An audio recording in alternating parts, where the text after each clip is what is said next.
একে শূন্য তত্ত্বে আটকে দল, তার উপর বিধানসভা নির্বাচনের আগে শরিক দলগুলোর সঙ্গে আসন সমঝোতা নিয়ে ঘেঁটে তার মধ্যে সিপিআইএমে বিরাট সমস্যা হয়ে দেখা দিয়েছেন প্রতিকুর রহমান। আচমকাই সমস্ত পদ এবং দল থেকে অব্যাহতি চেয়ে চিঠি পাঠিয়েছেন রাজ্য কমিটিকে।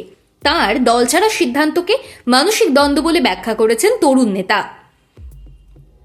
তারপর থেকেই তুমুল চর্চা, কি এমন ঘটল যে দল ছেড়ে বেরিয়ে যাওয়ার মতো এত বড় সিদ্ধান্ত নিতে চাইছেন ছাত্র সংগঠনের প্রাক্তন প্রেসিডেন্ট।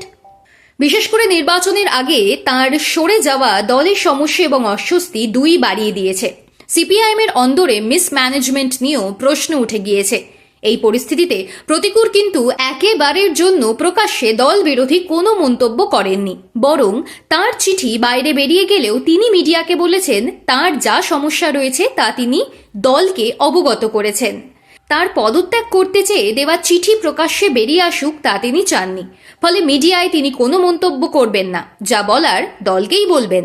আর তাতেই বাড়ছে বিতর্ক, কে এই চিঠি ছড়িয়ে দিলেন সোশ্যাল মিডিয়ায়, কেনই বা দিলেন? যিনি এমন কাজ করেছেন তিনি কি দলকে অস্বস্তিতে ফেলতে চেয়েছেন, নাকি প্রতিকুরকে? প্রতিকুর বামেদের তরুণ মুখেদের মধ্যে অত্যন্ত উজ্জ্বল নেতা। বারবার আক্রান্ত হওয়া সত্ত্বেও তার মুঠোয় বরাবর থেকেছে লাল ঝান্ডা। যে পতাকা নিয়ে গর্ব করেছেন তিনি, সেই পতাকা কেন দূরে সরিয়ে রাখতে চাইছেন? শোনা যাচ্ছে এসএফআই এর প্রেসিডেন্ট পদের মেয়াদ ফুরোনোর পর থেকেই তাকে সেভাবে দল ব্যবহার করেনি। সাম্প্রতিককালে একমাত্র মালদায় বাংলা বাঁচাও যাত্রার সময় তাকে ভাষণ দিতে দেখা গিয়েছিল। তার আগে ও পরে কার্যত কাজ ছিল না তার। দলের সঙ্গে এ নিয়ে কথা বলারও চেষ্টা করেছিলেন, কিন্তু তাতেও কোনো সুরাহা হয়নি। বাংলা বাঁচাও যাত্রা শেষ হওয়ার পর থেকে তিনিও নিজেকে গুটিয়ে নিয়েছিলেন। দলের টনক নড়ার পর তার সঙ্গে যোগাযোগ করা হয়, কিন্তু প্রতিকুর আর সাড়া দেননি। রাজ্য কিংবা জেলা কমিটির কোনো বৈঠকেই দেখা যায়নি তাকে। এর মধ্যে আবার হুমায়ুন কবিরের সঙ্গে মোহাম্মদ সেলিমের বৈঠকের প্রসঙ্গে হঠাৎই বিতর্ক উস্কে দিয়েছিলেন। নীতি নৈতিকতা ছাড়া আর যাই হোক কমিউনিস্ট পার্টি হয় না, এই মন্তব্য করে প্রকাশ্যে তার মন্তব্য নিয়ে দলের অন্দরে কেউ কেউ বিরক্তি প্রকাশও করেছিলেন। তারই জেরে পার্টির সদস্যপদ খারিজ করতে চেয়ে চিঠি দিলেন কিনা তা নিয়ে জোর চর্চা। এই বিতর্কের মধ্যে যে প্রশ্নের উত্তর বামপন্থীরা খুঁজছেন তা হল প্রতিকুরকে নিয়ে কি সিদ্ধান্ত নিতে চলেছে দল। যা জানা যাচ্ছে, বুধবার সম্পাদক মণ্ডলীর বৈঠক, পরের দুদিন অর্থাৎ বৃহস্পতি ও শুক্রবার রাজ্য কমিটির বৈঠক। বিধানসভা নির্বাচন সংক্রান্ত আলোচনার মধ্যে প্রতিকুরকে নিয়ে আলোচনা হবে।